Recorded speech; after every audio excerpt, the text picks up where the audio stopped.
Hello friends, welcome to smile talk paramedical channel. So ಒಂದು ಹೊಸ update K ವತಿಯಿಂದ ಆಗಿರುವಂಥದ್ದು. ವಿದ್ಯಾರ್ಥಿಗಳಿಗೆ ಯಾರೆಲ್ಲ ಕರ್ನಾಟಕ ಒಂದು ರಾಜ್ಯದಿಂದ ಹೊರತುಪಡಿಸಿ ಹೊರ ರಾಜ್ಯದಲ್ಲಿ ವಿದ್ಯಾಭ್ಯಾಸ ಮಾಡಿರುವಂತಹ 12th ಪಾಸ್ ಆಗಿರುವಂಥ CBSE, ICSE ಮತ್ತು 12th ಮತ್ತು IGCI ಈ ಥರದ ಒಂದು ಬೋರ್ಡ್ಗಳಲ್ಲಿ 2024ರಲ್ಲಿ ಕಂಪ್ಲೀಟ್ ಮಾಡಿ ಅಥವಾ ಅದಕ್ಕಿಂತ ಮೊದಲು ಉತ್ತೀರ್ಣರಾಗಿರುವಂತಹ ವಿದ್ಯಾರ್ಥಿಗಳು ಕಡ್ಡಾಯವಾಗಿ ಏನು ಮಾಡಬೇಕಂತಂದರೆ ತಮ್ಮ ಒಂದು ಅಂಕಗಳನ್ನು ಇಲ್ಲಿ ವಿವರಣೆಗಳನ್ನು ನಮೂದನೆ ಮಾಡಬೇಕು ಪೋರ್ಟಲ್ ಅಂತ ಕೂಡ ಮಾಹಿತಿನ ಕೊಟ್ಟಿದ್ದಾರೆ.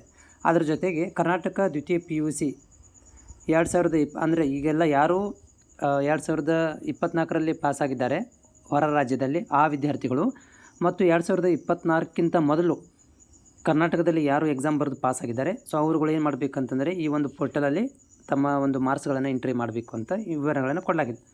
ಸೊ ಅದಕ್ಕೆ ಸಂಬಂಧಿಸಿದಂತೆ ಈಗ 23ರಿಂದ ಈ 25ನೇ ತಾರೀಕು ತನಕ ಒಂದು ಕಾಲಾವಕಾಶವನ್ನು ಕೊಡಲಾಗಿದೆ. ಅಂದರೆ ಇನ್ನೂ ನಿಮ್ಮ ಹತ್ರ 2 ಡೇಸ್ ಇದೆ ಬ್ಯಾಲೆನ್ಸ್.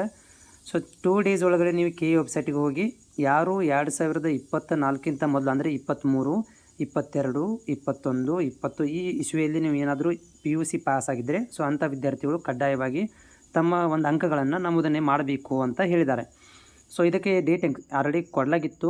ಅದನ್ನು ಏನು ಮಾಡಿದ್ದಾರೆ ಅಂದರೆ ಸ್ವಲ್ಪ ಇವಾಗ ಎಕ್ಸ್ಟೆನ್ಷನ್ ಕೊಟ್ಟಿದ್ದಾರೆ. 20ಕ್ಕೆ ಮುಗಿದಿತ್ತು, ಬಟ್ ಇವಾಗ ಏನು ಮಾಡಿದ್ದಾರೆ ಮತ್ತೆ ಅದನ್ನು 23ರಿಂದ 25ನೇ ತಾರೀಕು ತನಕ ಡೇಟ್ ನಾಳೆಯಿಂದ ಸ್ಟಾರ್ಟ್ ಆಗುತ್ತೆ. ನಾಳೆ 4 ಗಂಟೆಯಿಂದ ಸ್ಟಾರ್ಟ್ ಆಗಿ 25 ಸಂಜೆ 5:30 ತನಕನೂ ಇರುತ್ತೆ. ಸೊ ಯಾರೆಲ್ಲ ವಿದ್ಯಾರ್ಥಿಗಳು ಹಿಂದಿನ ವರ್ಷದ ವಿದ್ಯಾರ್ಥಿಗಳು ಒಂದು ತಮ್ಮ ಅಂಕಗಳನ್ನು ಇಲ್ಲಿ ನಮೂದನೆ ಮಾಡಬೇಕಾಗತ್ತೆ. ಇನ್ ಕೇಸ್ ಆಫ್ ಅದರಲ್ಲಿ ಏನಾದರೂ ತೊಂದರೆ ಆದರೆ ನೀವು KEಗೆ ಕಾಲ್ ಮಾಡಬೇಕು. ಆಮೇಲೆ ನೀವು KEದಿಂದಲೇ ನೀವು ಸೊಲ್ಯೂಷನನ್ನು ಸಾಲ್ವ್ ಮಾಡ್ಕೋಬೇಕಾಗತ್ತೆ. ಸೊ ನಾಳೆಗೆ ನೀವು ಈವ್ನಿಂಗ್ ತನಕ ಮಾಡಿಕೊಳ್ಳ್ರಿ. ಇನ್ ಕೇಸ್ ಆಫ್ ಅದು ಇನ್ವ್ಯಾಲಿಡು, ನಾಟ್ ಅಪ್ಲಿಕೇಬಲ್ ಈ ಥರ ಬರ್ತಾಯಿದ್ರೆ ಸೊ KEಗೆ ಕಾಲ್ ಮಾಡಿ.